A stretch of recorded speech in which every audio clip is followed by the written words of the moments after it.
People lose their calm because they never trained their mind to hold the line under pressure. They think peace comes from silence, but real calm shows up in conflict. The secret isn't avoiding difficult people, it's mastering yourself so deeply that no one can shake your inner stillness. This calm becomes your power. It sharpens your decisions, protects your energy, and commands respect. Once you learn how to build it, no one you deal with can steal it. In a few moments, I'll teach you how to stay calm, centered, and unshakable, no matter who challenges you. Your calm is the real power. You believe it's the loudest voice that wins. But look again. The man who remains composed when others lose their heads, he commands the room. Calmness is not weakness. It's command. You've seen it in boardrooms, across dinner tables, in moments when tempers rose like fire, and the man who didn't flinch, he became the anchor everyone leaned toward. Your nervous system can be trained, yes, trained. Just like muscles grow under pressure, your composure grows under friction, but only if you allow it. You've allowed people's moods to shape yours. Their urgency has become your panic, but it doesn't have to be this way, not anymore. To remain calm, you must detach your sense of self from external events. A disagreement does not define you. A rude tone does not threaten your worth. You anchor your identity in purpose, not emotion. This allows you to respond, not react. Your calm becomes a decision, not a mood. Picture yourself in a heated meeting. Voices rise, accusations fly, everyone watches for someone to lead. You don't shout. You don't defend. You speak slowly, clearly. You listen before you speak. Suddenly the chaos loses its grip because your stillness disrupted the storm. Can you recall a moment when you lost your cool and regretted it later? What if in that very moment you had paused? What if you had chosen silence instead of sarcasm? Would the outcome have been better? Most people walk into interactions ready to defend, ready to fight. But you walk in ready to lead. You lead not with force, but with steadiness. In that, you become magnetic, respected, trusted. That is the beginning of power. That is the beginning of your calm legacy. Calm is not natural, it's trained. You weren't born patient. No one is. You were born crying, reacting, demanding. But you can be trained. You can be reconditioned. You can learn to slow your reactions, to pause before you speak, to observe without judgment. That training begins today. The truth is, most people don't want to train their calm. They want to blame their temper. They say, I just have a short fuse. But a fuse can be lengthened. You lengthen it with discipline. Start by observing your patterns. Who sets you off? What words trigger you? Is it tone? Is it disrespect? Notice. Then plan. Rehearse your response before the moment comes. Prepare, not with words, but with posture, with breath, with intention. Picture this. You walk into a room and someone insults you directly. Everyone waits for your reply, but instead of striking back, you smile gently. You say nothing. You pour your energy into stillness. The offender looks small. You look unshaken. Have you ever met someone who seemed untouchable, who couldn't be riled? That man trained for it. You can train for it too. Ask yourself, do you want to be calm only when life is easy, or do you want to be calm when it counts? Because calm is not about being passive. It's about being in control of your emotions so they don't control your life. And that control is earned, one moment at a time. Let others be loud. You stay grounded. You don't have to prove your power. That's the trap most fall into. Believing that strength must be declared, that presence must be announced, that worth must be shouted from every rooftop. But real power doesn't need a microphone. It doesn't perform. It doesn't clamor for the spotlight. It is quiet, steady, certain. You've seen them. Men who beat their chests with bravado, who interrupt to assert dominance, who speak more than they listen. They talk over others, not because they have more to say, but because they fear silence. But true authority doesn't shout. It doesn't flinch in stillness. It commands without demand, because when you know who you are, you don't need to convince the world. A grounded man doesn't enter a room trying to impress. He observes, he listens, he studies before he speaks. And when he does speak, his words carry weight, not because of volume, but because of value. People listen not because he asked them to, but because he gave them a reason to. That kind of man doesn't just enter a room, he changes the energy of it. In heated moments, when tempers rise and voices crackle, the loudest man often loses. He reveals too much. He gets rattled. His emotions spill out, weakening his posture. But the grounded man, he waits. He breathes. He doesn't react. He responds. He watches the fire burn down before stepping forward. He doesn't throw punches of emotion. He strikes with clarity. Picture this. You're accused of something unfair. All eyes are on you, expecting you to explode or crumble. But instead, you hold the silence. You don't defend yourself with frantic words. You meet their gaze. You speak one line of undeniable truth. And suddenly, the crowd turns. Not because you shouted, but because you didn't. That is the power of stillness. It cuts through chaos with precision. Too often, we waste energy trying to be heard by people who have no intention of listening. We argue with those who already made up their minds. We try to explain ourselves to noise, but wisdom whispers. Don't engage what doesn't serve you. Stay rooted, stay calm, stay you.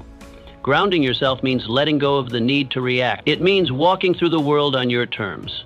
Not faster than necessary, not louder than required. You walk slower, you speak less, you listen more.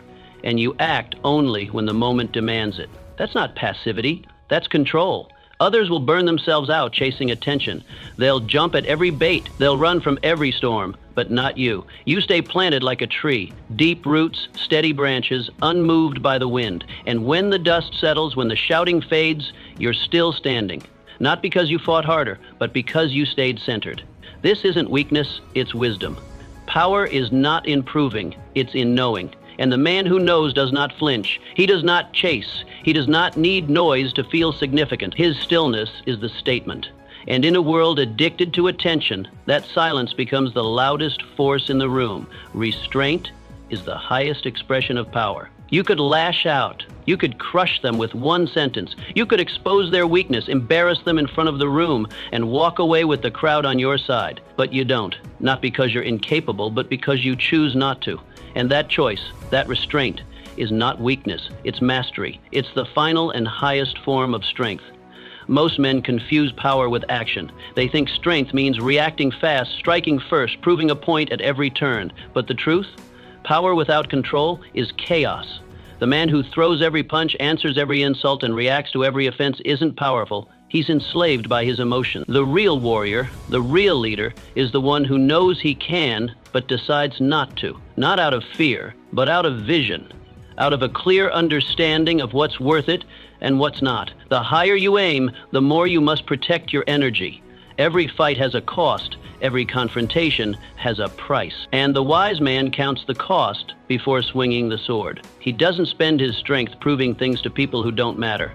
He doesn't fight to be right. He rises to lead. The fool, he uses every tool in every fight. He throws his full weight behind every opinion. He wants to win now, even if it costs him everything later. But the wise man, he holds back. He understands that not every moment needs his full force. He knows the difference between being provoked and being called, and he saves his strength for what truly matters. Imagine you're in a debate. You make a strong point, but someone throws a cheap shot, personal, petty, meant to shake you. You know the perfect reply, one sentence and they'd be done. But instead you smile, you breathe, you let the silence speak, because you're not here to destroy, you're here to build. And the room, they remember your grace, not their insult. That's restraint. And that's unforgettable. Have you ever won an argument but lost a relationship? Ever said something in anger that echoed back as regret? Power misused wounds both sides. But when you pause, when you check yourself before you check someone else, you give yourself a chance to lead with intention, not just instinct. That moment of pause, that's your greatest weapon. Ask yourself, does this serve me? Not your ego, you, your mission, your future. If the answer is no, let it go. Hold your position, not your tongue, because silence can carry more authority than 1,000 clever replies. Restraint is not about shrinking. It's not passivity. It's not weakness. It's decision. It's the sharpest form of discipline. It says, I could dominate this moment, but I don't need to. It puts you in control of your emotion, your focus, your impact, and that kind of control, that's what makes a man unshakable. Look around. The world rewards reaction. Outrage gets clicks. Drama draws attention. But attention fades. Legacy lasts. And legacy is built by those who resist the bait, who preserve their strength, and who never lower themselves for temporary wins. When you master restraint, you gain a new kind of freedom. You stop explaining yourself to everyone. You stop reacting to every noise. You stop trying to prove that you're powerful, because you know you are. And that knowing it liberates you. You become the man who speaks only when necessary, who moves only with intention, who lets others exhaust themselves in the arena of ego while you build empires in silence. And when you finally speak, it matters. When you act, it lands. When you lead, people follow, not out of fear, but out of respect. So next time someone tests you, tempts you, tries to drag you into their chaos, pause, ask yourself, is this worthy of me? And if it's not, walk on. Because the strongest move isn't always to strike. Sometimes the strongest move is to stay still, to hold your fire, to walk away undefeated. And that's not weakness, that's restraint. That's power at its peak. Speak like a surgeon, not a swordsman. Words are not toys. They are not ornaments for your ego, nor casual sound bites to fill silence. Words are tools. They are hammers and scalpels. They cut and they heal. They build and they destroy. And how you use them, carelessly or precisely, reveals the depth of your discipline. Most men swing their words like swords, reckless, emotional, loud. They speak to dominate, to impress, to win the moment. But you must speak like a surgeon, with precision, with purpose, with care, because one sentence can shift the course of a conversation, a relationship, or a life. One careless phrase can leave a scar that no apology can erase. When you recognize that every word carries weight, you begin to choose them with intention. You don't waste breath trying to be clever. You don't reach for drama. You speak when it serves, not your pride, but your mission. You speak not to be right, but to be effective. In high-stress situations, most men do the opposite. They raise their voices, hoping louder means stronger. They speak with sharpness, hoping their edge will be taken as leadership.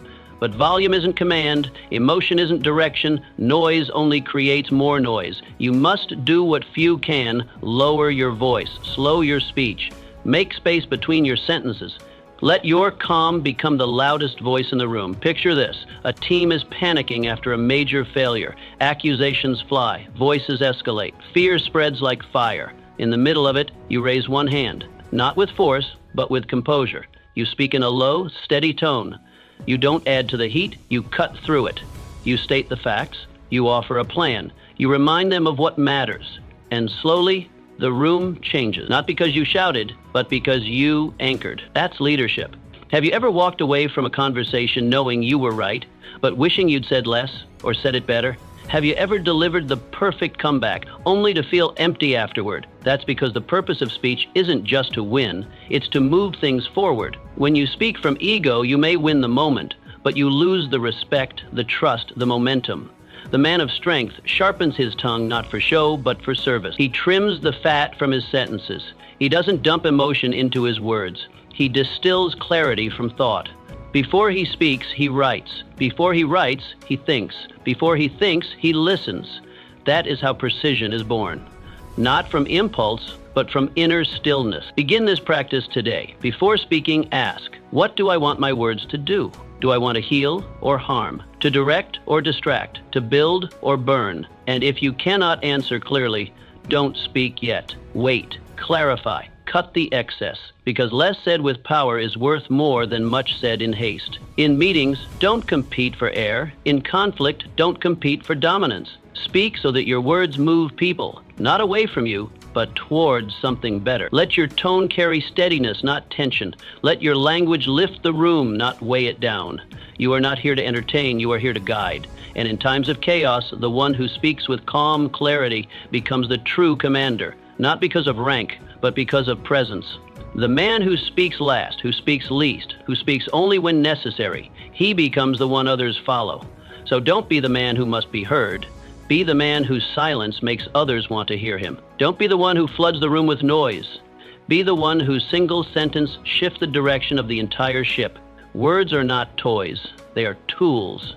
Use them like a master craftsman, with clarity, with discipline, and with reverence. And you'll find that people remember not just what you said, but how you made them feel when you said it. Patience isn't waiting, it's enduring with purpose. You've been told that patience is passive, that it's doing nothing, that it's weakness in disguise. But the truth is far more powerful and far more demanding. Patience is not inaction, it is endurance with direction. It is the quiet strength to stand your ground, even when everything around you screams, rush, react, retaliate.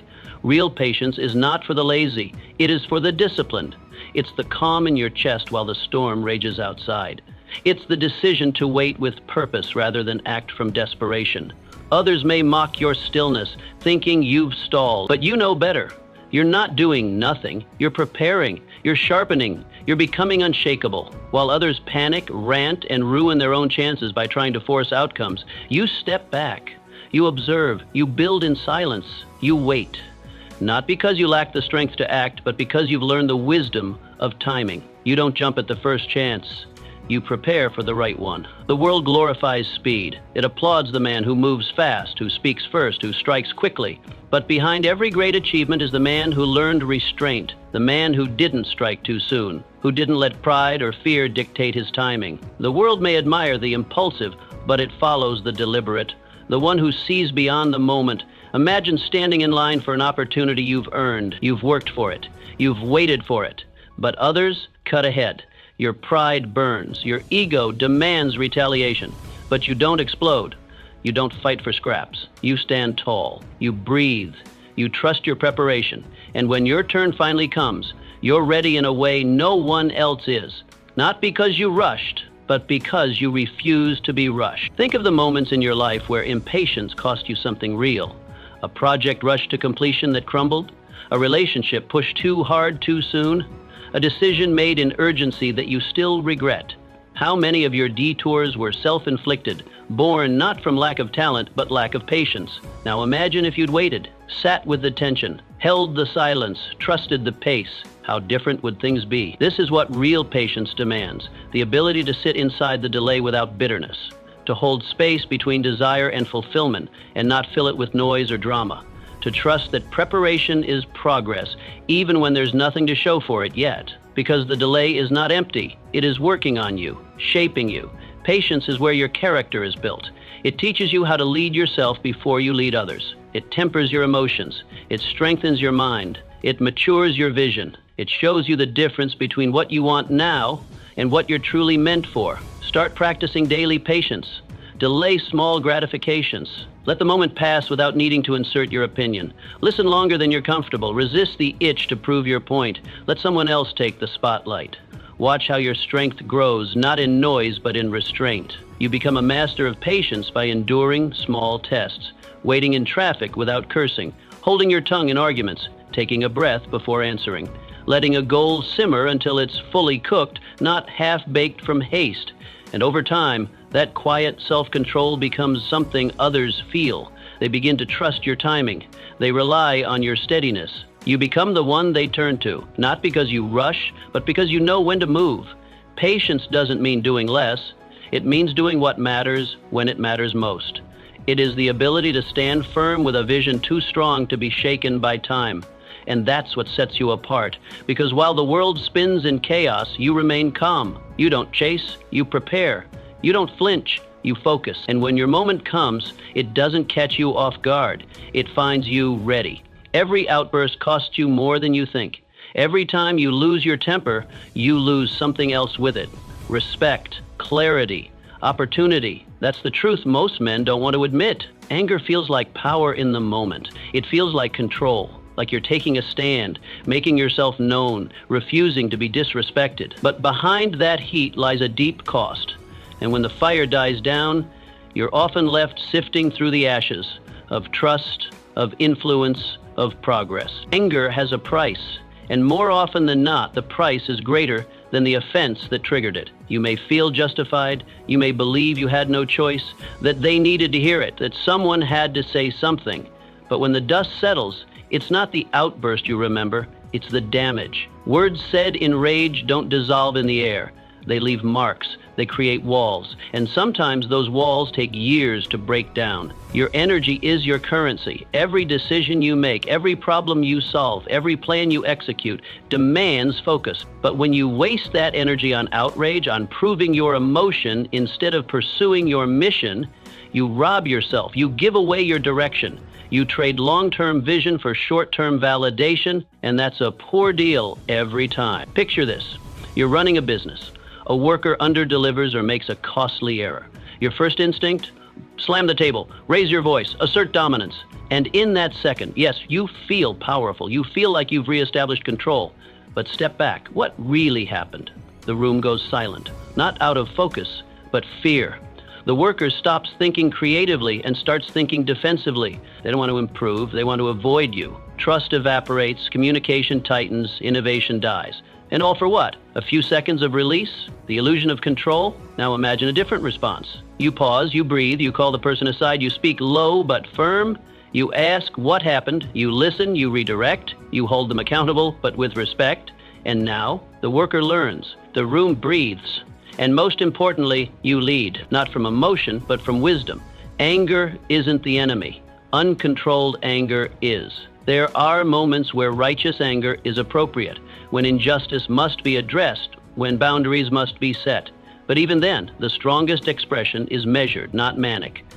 Anger that serves a higher purpose is still held on a leash. Have you ever won an argument, but felt emptier afterward? Have you ever said the thing that got you the final word, only to lose the relationship, the trust, the collaboration? That's the trade rage demands. It gives you victory in the moment and takes from you everything that lasts. And so you must make a habit. Notice the heat rising. Notice the urge to lash out, to punish, to correct with emotion. That's your signal. That's your moment of choice. Delay it. Don't suppress it. Redirect it. Go journal. Go walk. Go breathe. But do not pour that chaos into the room. Do not hand your power to the wind. Every time you stay calm, you build power. You deepen your command. You train your mind to lead not just your team but yourself. Self-mastery begins with emotional discipline. A man who cannot control his tongue will always be controlled by his circumstances. And here's something else. People watch how you handle anger, not just your enemies, your friends, your family, your team. When they see you stay centered when others would collapse, they trust you. They follow you. Because calm under fire is rare and it is magnetic. This doesn't mean you allow disrespect. It doesn't mean you shrink back from confrontation. It means you choose when and how to confront. You don't explode, you direct. You don't react, you respond. That difference defines leadership. Look around at the men who inspire you. Not the loudest, not the ones with the sharpest comebacks, but the ones who move with presence, the ones whose silence speaks, the ones who lead even in tension. Not by dominating the moment, but by commanding themselves. That's who you must become. And you start by mastering your anger. So the next time you feel it build, ask yourself, is this worth the cost? What am I trading for this moment of fire? And if the answer isn't clear, then the answer is no. Let the moment pass. Reclaim your clarity. Preserve your power. Because the strongest man in the room is not the loudest. It's the one who can choose peace even when war is on the table. Choose wisely. Inner stillness is your greatest defense. You can't control what others do. You can't control what they say, how they judge you, or how they twist your intentions. But what you can control, what you must learn to command, is how deeply those things enter you. That space between the world's noise and your response, that's your power. That's your fortress. And that control is called inner stillness. Inner stillness is not passivity. It's not weakness or emotional suppression. It's a shield. It's the fortress no insult can breach, the sanctuary no storm can flood. While the world spins, while tempers rise and voices shout, you remain composed. Not because the world is gentle, but because you've built a stronger center. Most men waste their lives trying to silence the world. They beg people to behave better. They chase environments with no conflict. They tell others to speak softer, to be kinder, to respect more. And when that doesn't work, and it rarely does, they feel like victims. But the master does something different. He stops trying to change what's outside. He focuses inward. He builds a stillness that does not depend on silence. He stops waiting for peace and starts bringing it with him. Stillness is built where no one sees. In early mornings when the world is still asleep. In long, slow breaths before the first move of the day. In the quiet question asked in solitude, who am I becoming? The answer doesn't scream. It doesn't rush. It simply arrives with a clarity that only silence can deliver. It tells you you are not your reaction. You are your response. You are not the chaos around you. You are the calm within you. Picture a sailor in the middle of a violent sea. Waves tower, winds roar, lightning cuts the sky. The ship creaks.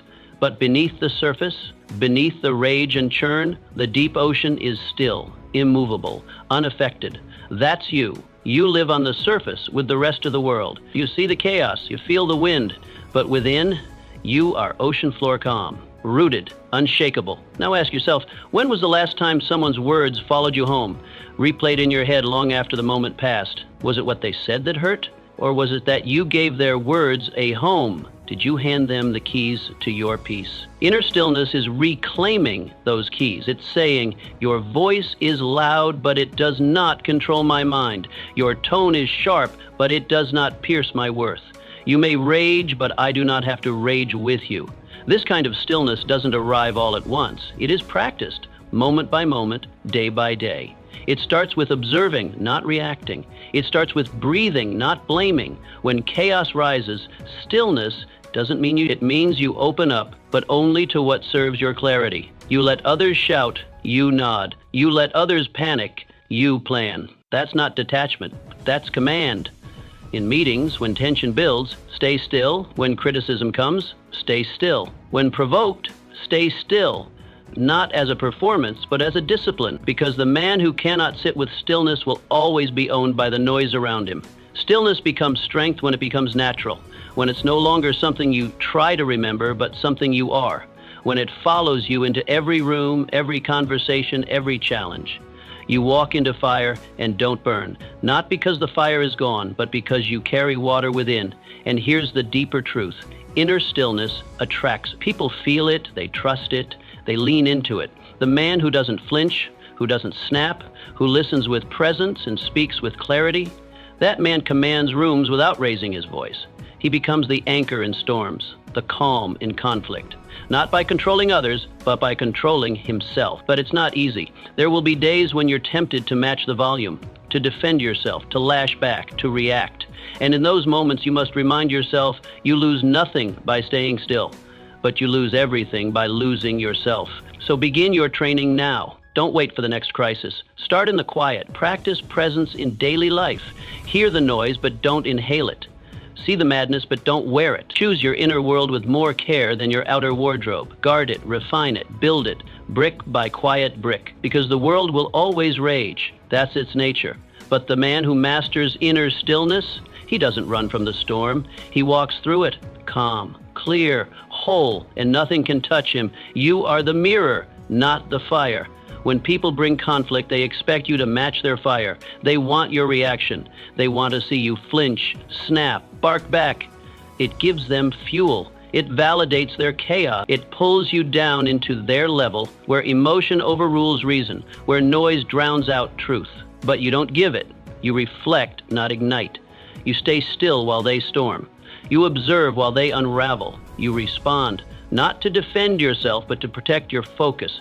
Because your energy is too valuable to be spent on someone else's lack of self-control. You've seen it happen. A man enters a room already fuming. His words are sharp. His tone is bait. He wants a target, a fight, a release. But if no one bites, if no one meets him at that level, the fire fizzles. He burns alone. That's the secret. Fire dies without fuel. And when you refuse to feed it, you win without shouting. You become the mirror. Calm, reflective, unshakable. You don't meet anger with anger. You hold up a clear image of what it looks like. And that mirror, it's more powerful than any retaliation. Because it forces people to see themselves, their rage, their insecurity, their lack of control. And most people, when faced with that kind of truth, will do one of two things. Quiet down or walk away. But don't mistake this for weakness. This is not silence rooted in fear. It's silence rooted in strength. You're not avoiding confrontation. You're owning it. You're just choosing the battlefield.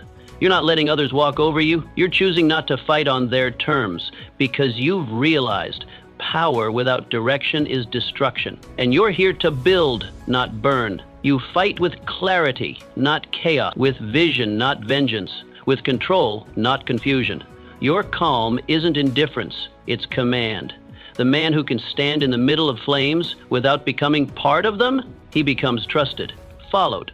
Picture yourself in a public place. Someone loses control. They shout, they accuse, all eyes turn to you.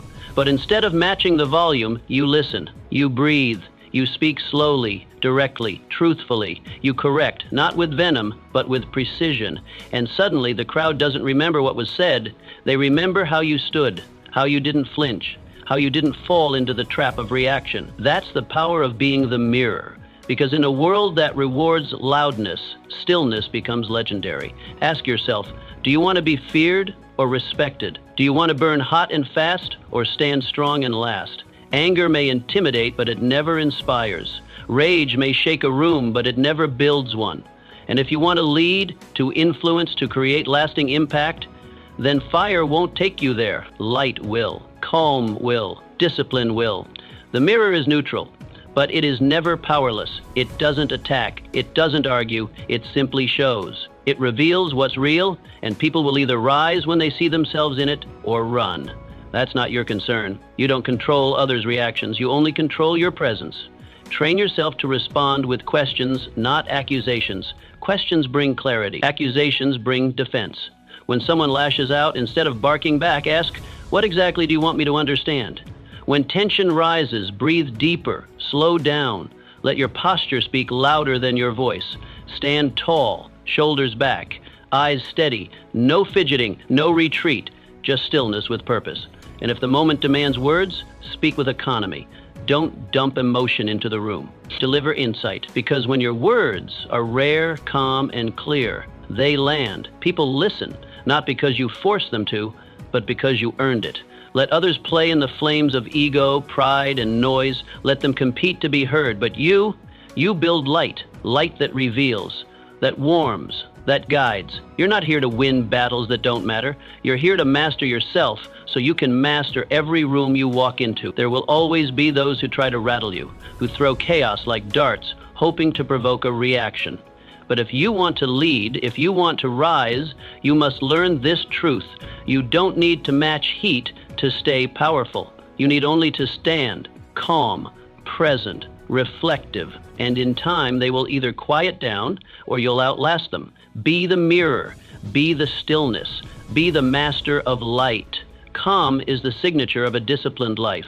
Your calm isn't random. It doesn't appear out of thin air. It's not a lucky trait or a genetic gift. Your calm is earned. It's the quiet reward of choices made in solitude, the byproduct of habits that most overlook. It is the signature of a life lived with discipline, order, and intentionality. You don't rise calm by accident. You rise calm because you have already fought the war inside yourself. Because your mind is not cluttered, your heart is not scattered, your life is not reactive. You wake with a plan, not a panic. You've already made your decisions before the chaos knocks on your door. The man who lacks discipline, he doesn't stand a chance. He eats whatever dulls his pain. He scrolls through noise instead of sitting with thought. He sleeps late and rushes through his mornings, and then he wonders why his mood is unpredictable, why he's short-tempered, why every small inconvenience turns into a crisis. It's not the world's fault. It's the absence of structure that weakens him. But you've trained. You rise early, not because it's trendy, but because you understand that calm is born before the world wakes up. You read, not to impress, but to strengthen your thinking. You exercise, not just for the body, but for mental command. You write, you reflect. You set your intentions like an archer drawing his bow. You decide who you'll be that day. Before the noise of others decides for you, but when the storm comes, and it always does, you are already ready. You've already met yourself in the quiet. You've already aligned your thoughts. You're not reaching for discipline in crisis. You've carried it with you into the crisis. Picture this clearly. One man wakes at dawn. He sits in silence for a few moments, reads something ancient, timeless, or wise, plans his day, moves his body, eats slowly, speaks little, then walks into the world, not rushed, not reactive, but grounded.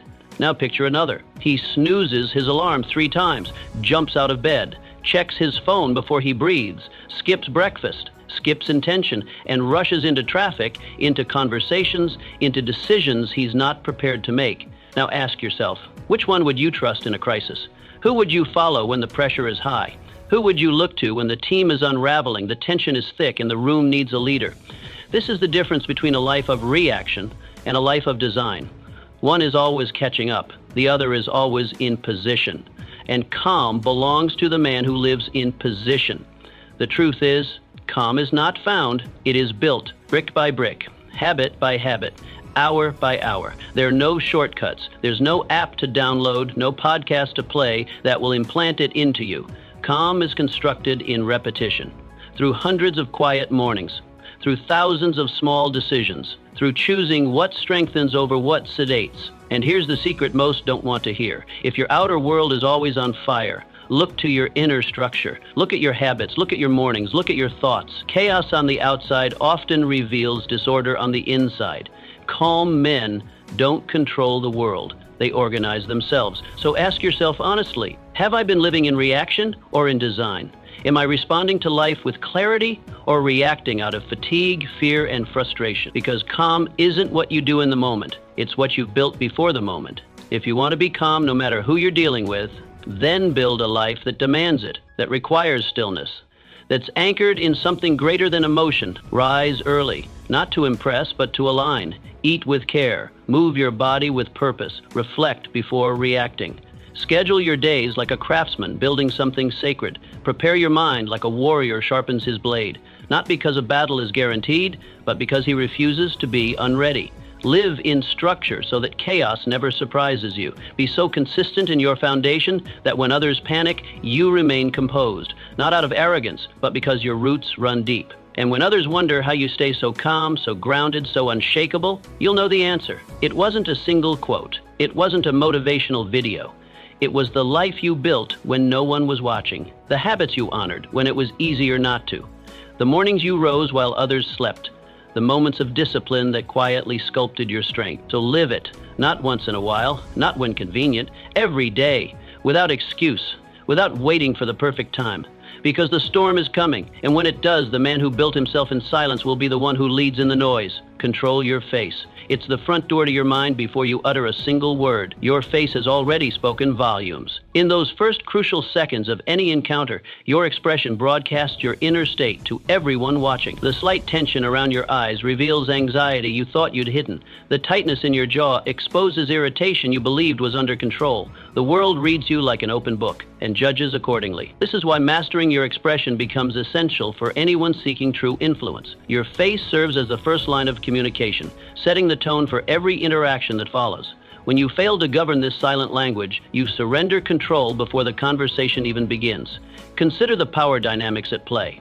Walk into any boardroom, family gathering, or social situation, and observe how quickly people assess newcomers. Their eyes dart across faces, searching for telltale signs of confidence or insecurity, strength or weakness. Within moments, they've formed opinions that may take hours to change, if they can be changed at all. The untrained person becomes a victim of their own transparency. Their face betrays every emotional fluctuation, every moment of doubt, every flash of anger. They wear their hearts on their sleeves and wonder why others seem to hold all the cards in negotiations, relationships, and leadership scenarios. But the person who has learned to command their expression operates from an entirely different position. When confronted with challenging news, they maintain composure. Their breathing remains steady. Their gaze stays level. Their mouth neither tightens nor trembles. Those watching see someone unshakable, a person who cannot be easily rattled or manipulated. This composure isn't about deception or emotional suppression. Rather, it represents the highest form of self-governance. You acknowledge your feelings without allowing them to dictate your presentation to the world. You experience the full range of human emotion while choosing how much of that experience to share through your expression. The practical benefits extend far beyond mere appearances. When you maintain a calm countenance during crisis, others instinctively look to you for guidance. Your steady presence becomes an anchor in turbulent situations. People gravitate toward those who appear unshaken because such individuals suggest safety and competence. Training begins with simple awareness. Start by observing your face throughout the day. Notice when your expression shifts with your emotions. Catch yourself mid-furrow or mid-squall. Practice relaxing your facial muscles consciously. Stand before a mirror and rehearse maintaining neutrality while imagining provocative scenarios. Pay particular attention to your eyes. They often betray what your mouth conceals.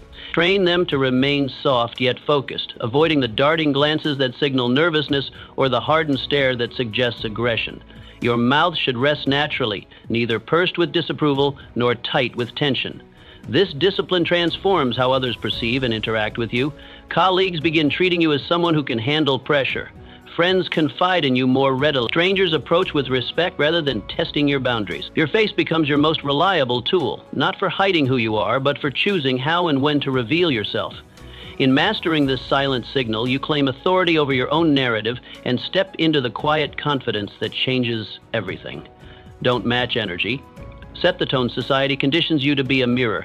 When someone raises their voice, you raise yours higher. When aggression meets you at the door, you answer with equal force. When mockery comes your way, you return it with interest. This reflexive matching feels natural, even justified. But every time you mirror another's energy, you surrender your autonomy and become their emotional puppet. The path to true influence lies in the opposite direction. Instead of reflecting what others bring to you, you must learn to direct what fills the space around you. You become the source, not the echo. You set the emotional temperature rather than simply registering it. This shift transforms every interaction. Walk into a room carrying your own energy rather than waiting to absorb what's already there. When chaos enters your presence, you don't join it, you contain it. When panic seeks to spread, you become the steady center that calms the storm. This isn't passive resistance, it's active leadership of the emotional environment. Consider the profound difference in approach. The reactive person enters each situation as a blank slate, ready to be written upon by whatever energy dominates. They become angry in angry rooms, anxious around anxious people, defeated in defeated spaces. They mistake this adaptability for social skill, never realizing they've abandoned their core self in the process. The person who leads energy operates from an entirely different foundation. They know who they are before they enter any room. Their emotional state isn't up for negotiation. They carry their own weather system and share it generously with everyone they encounter. Watch this principle in action during high-stakes moments. In heated negotiations, while others escalate their intensity, the energy leader remains deliberately calm. They speak more slowly as others speak faster. They lean back as others lean forward. Their composure becomes magnetic, drawing the room towards stability rather than chaos. The same dynamic applies in personal relationships. When someone approaches you with frantic energy, seeking to transfer their anxiety, you have a choice. You can absorb their state and become equally frantic, or you can offer them the gift of your groundedness. Your calm presence becomes an invitation for them to find their own center. This skill requires constant vigilance and practice. Notice when you begin mirroring someone else's emotional state. Catch yourself in the moment when their anger starts becoming your anger, their worry starts becoming your worry. Step back, breathe, remember who you are when no one else is influencing you. The benefits extend far beyond individual interactions. Teams look to energy leaders during crises. Families rely on them during turbulent times. Organizations promote them because they bring stability to unstable situations. These individuals become invaluable not because they're the loudest or most aggressive, but because they're the most consistent. Your emotional state becomes your greatest asset when you learn to govern it independently. You stop being a thermometer that simply registers the temperature of your environment and become the thermostat that actually controls it. You discover that presence isn't about forcing others to change, it's about remaining so firmly rooted in your own center that others naturally gravitate toward the stability you represent. In mastering this principle, you claim your place as an architect of atmosphere rather than a victim of circumstance. The man who pauses wins. Between every trigger and your response lies a sacred space. A moment so brief, most people never notice it exists. Yet within this microscopic gap between stimulus and reaction, your entire destiny takes shape. This is where character is forged, where wisdom emerges, and where the difference between greatness and mediocrity is decided. The untrained mind recognizes no such space. It experiences the world as one continuous stream of automatic reactions. Someone cuts them off in traffic and they immediately lean on the horn. A colleague makes a cutting remark and they fire back without hesitation. A family member pushes their buttons and they explode before they even realize what's happening. They live their entire lives as prisoners of their first impulses. But the person who discovers this pause gains access to a profound power. In that single breath, that momentary delay, that heartbeat of stillness, they step outside the chain of automatic reactions that govern most human behavior. They become the author of their response rather than its victim. Consider what happens in this space. When someone delivers harsh words intended to wound you, your initial impulse might be to wound them back. But if you pause, even for the span of one deep breath, something remarkable occurs. The raw emotion begins to settle. Your higher faculties engage. You can choose a response that serves your long-term interests rather than your momentary feelings. This pause isn't hesitation born of weakness. It's deliberation born of strength. The master craftsman doesn't strike the chisel hurriedly. He measures twice and cuts once. The seasoned general doesn't react to every provocation from the enemy. He responds according to strategy, not emotion. The wise person doesn't speak every thought that enters their mind. They select words that build rather than destroy. The pause creates space for your best self to emerge. Without it, you're governed by your most primitive impulses, the part of you that seeks immediate gratification, instant revenge, quick fixes to complex problems. With it, you access your capacity for patience, wisdom, and strategic thinking. You respond from your values rather than your impulses. This practice transforms every aspect of your life. In heated arguments, instead of escalating with the first cutting remark that comes to mind, you pause and choose words that seek understanding rather than victory. In moments of temptation, instead of acting on immediate desire, you pause and consider the consequences. In times of fear, instead of running or freezing, you pause and find your courage. The pause also serves as a filter for external pressures. When someone demands an immediate decision, trying to rush you into action, the pause allows you to recognize manipulation. When emotions run high and everyone else is swept away by the moment, your pause keeps you anchored to what truly matters. The pause doesn't make you slow, it makes you precise. It doesn't make you weak, it makes you powerful. Because while others remain slaves to their immediate reactions, you become the master of your responses, and therefore the architect of your destiny.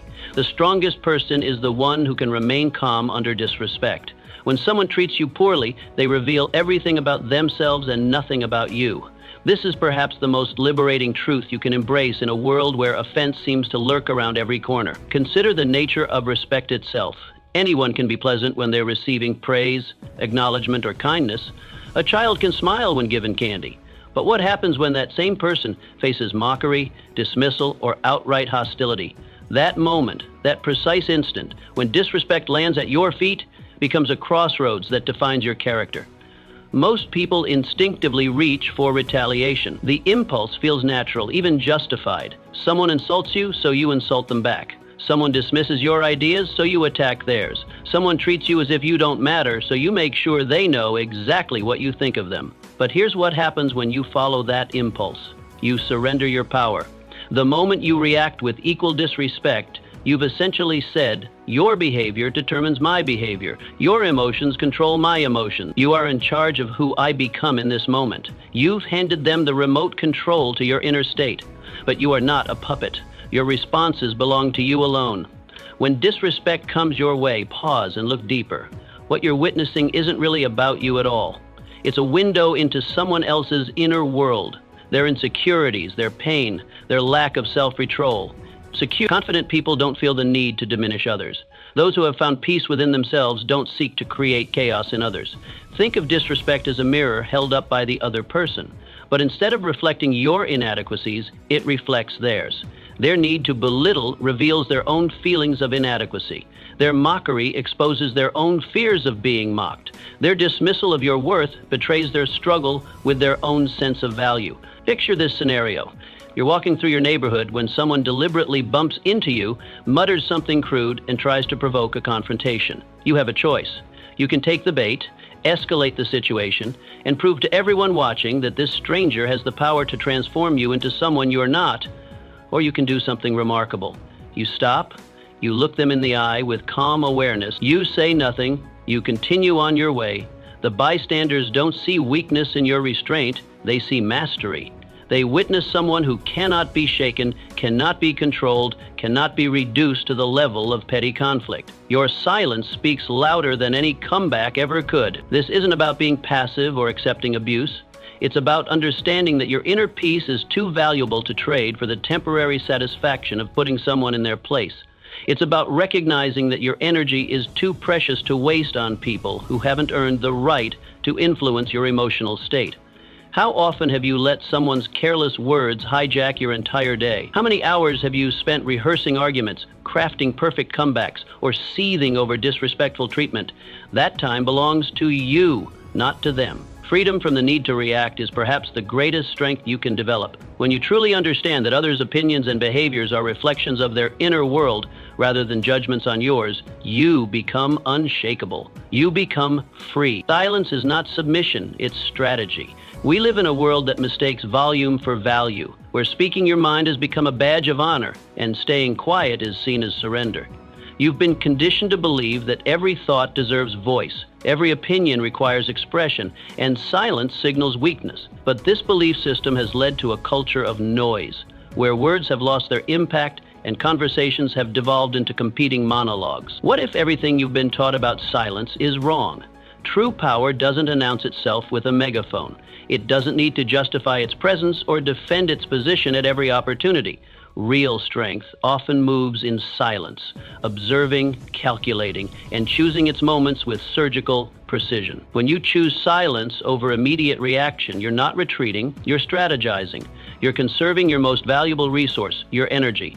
Every word you don't speak in anger is energy you can redirect towards something meaningful. Every argument you don't engage in is mental bandwidth you can allocate to solutions rather than problems.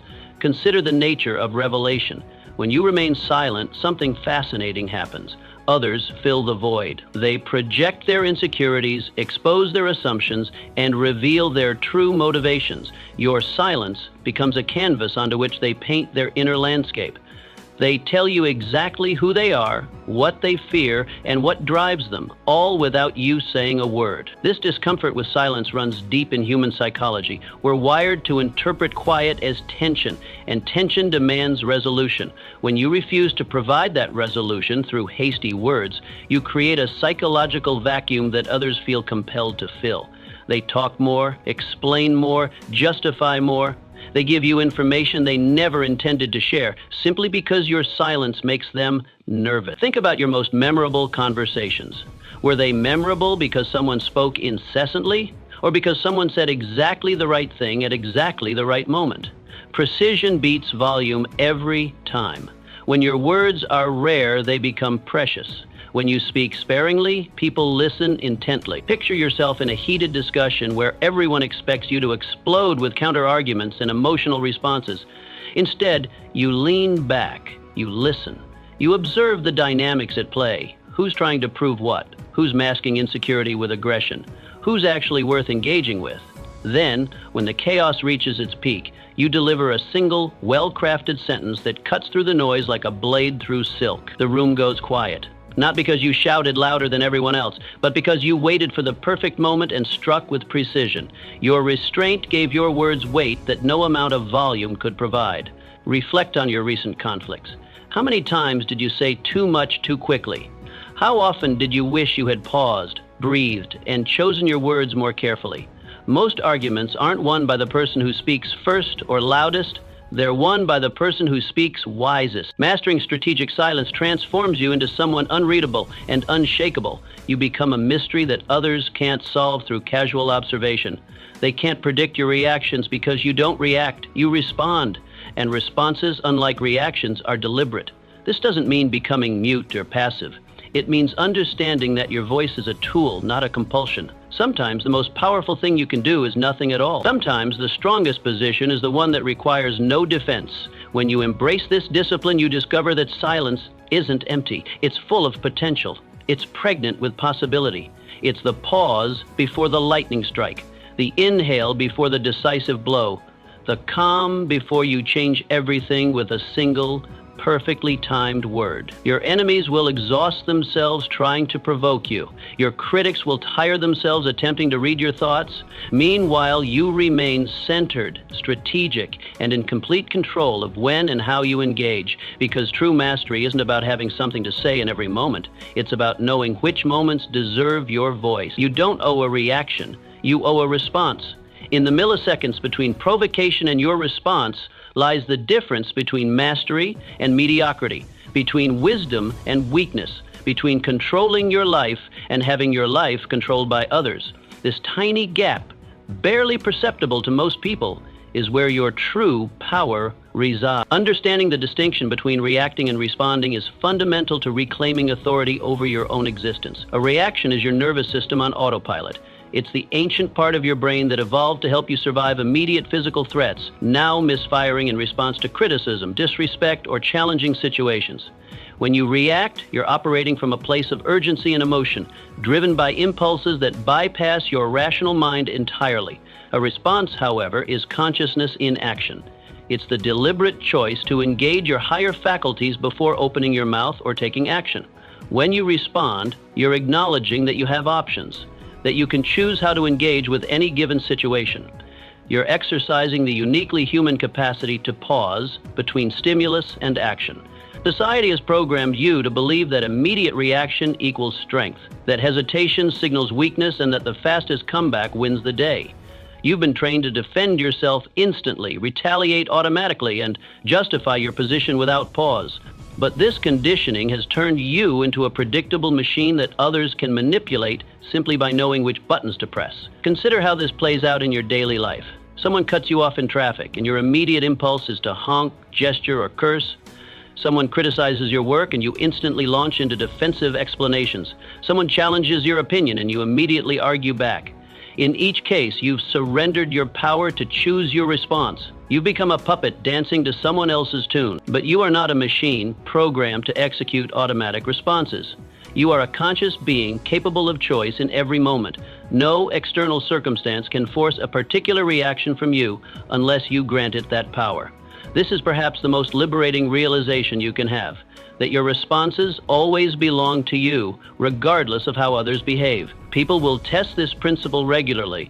They'll probe for your trigger points, push your boundaries, and attempt to provoke reactions that serve their purposes rather than yours. When you react predictably, you become entertainment for them. You validate their ability to control your emotional state, and you give them exactly what they're seeking: proof that they can manipulate you. When you choose to respond instead of react, you fundamentally alter the dynamic. You refuse to play the game by their rules. You force them to deal with someone who cannot be easily controlled or predicted. Imagine someone publicly accuses you of something untrue, something that strikes at your reputation and integrity. Your immediate impulse might be to defend yourself vigorously, to correct the record with passion and urgency.